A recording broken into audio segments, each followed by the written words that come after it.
Thanks, Chuck. Thanks for having me. Joining me now is Democratic Governor Phil Murphy of New Jersey, whose expected easy re-election win turned into a bit of a squeaker, a sign of the tough national landscape facing Democrats. So, Governor Murphy, welcome back to Meet the Press, sir. Good to be back, Chuck. Thanks for having me. So let me ask you this. Look, on one hand, you made history. First Democrat to win re-election. And I know you're going to say that and how difficult that was. And you know, whether you win by a vote, I get it. But I'm sure you were surprised that it was as close as it was. What lesson do you take away from this squeaker? Yeah, listen, I'm happy to have made history. I got more votes this time than last time, so that's all for the good. A couple of reactions. Thank God we put the programs in place we put in place. The actions we took, whether it's expanding pre-K, raising the minimum wage, investing at all-time record levels in infrastructure, because I think had we not, we might have been swept away as well.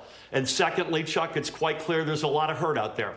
And there are a lot of kitchen tables that we need to connect more deeply with and help folks get through this period, whether they lost a loved one, a job, a small business. They're frustrated by the ongoing pandemic or economic recovery, whatever it may be. I like what we're doing. That's quite clear. Without it, we might have been swept away, but we want to reach more deeply into more families in our state. Do you agree with the state party chair, Leroy Jones, who said this to the New York Times on Thursday? The paralysis in Washington has worked its way here in New Jersey. The dysfunction has caused people to take pause. You agree? I think to a certain extent, Leroy has put his finger on one of the factors.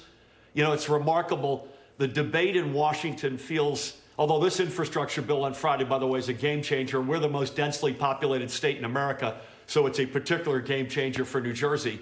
But on the whole Build Back Better debate, it feels very abstract from here. New Jersey is doing expanding pre-K, expanding child care, funding public education, making housing more affordable, college more affordable, health care more affordable. So you look at that debate in Washington and folks feel like, well, I wonder if this would work. And I'm screaming out, listen, look at New Jersey. It is working. We're doing this stuff, and we know it works. And I think there's a fair amount of that as well, Chuck. I want to ask you about a comment you made in 2019 that got uttered over and over again in TV ads. Let me play it. If you're a one-issue voter and tax rate is your issue, either a family or a business, if that's the only basis upon which you're going to make a decision, we're probably not your state. Governor, I've been covering New Jersey elections since the early 90s, and I have to tell you, taxes has been a one issue for a lot of voters in New Jersey, and it has led to a lot of Republican victories in New Jersey. Do you regret that comment? First of all, it didn't lead to a Republican victory this year, importantly. Now, that's taken out of context, Chuck, but we view ourselves, and there's a lot of data to support this, as the #1 state in America to raise a family. We have the #1 public education system in America, one of the top health systems in America, a quality of life that is in many respects second to none, and affordability is very much a part of that. We inherited a mess 4 years ago. I promise you, every single day, we've been fighting to make the state more affordable and make it every day the #1 state in America to raise a family. We've been doing that, and I commit to folks we'll continue to do that. There also appears to be a bit of maybe it's an ideological issue. South Jersey.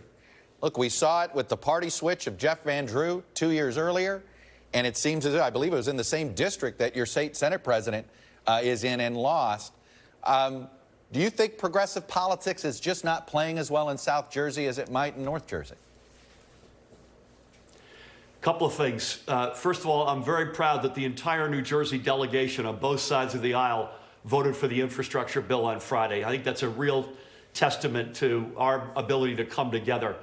Secondly, shocked that my friend and partner Steve Sweeney has lost a race. I think it is a combination of where we started in this conversation a couple of minutes ago, Chuck.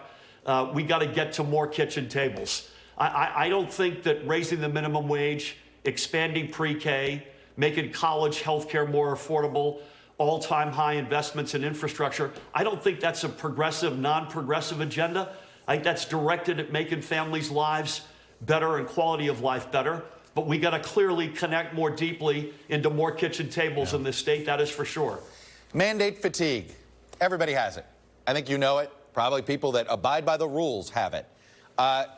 Considering that seemed to be a little bit of a motivator for some, are you at all thinking about some relief on any of your mandates?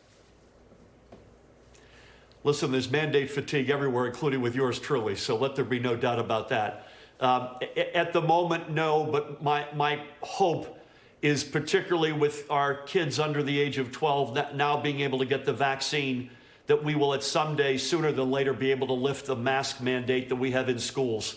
That is my fervent hope. We're not there yet, but please, God, we can get there sooner than later. We got to get there safely, responsibly, but I believe we can get there, and I hope it's sooner than later. All right, Governor Phil Murphy, Democrat from New Jersey, who did make history, the first Democrat to win re-election in New Jersey since the 70s. But boy, was it a squeaker. Thanks for coming on and sharing your perspective of what happened. Thanks for having me, Chuck.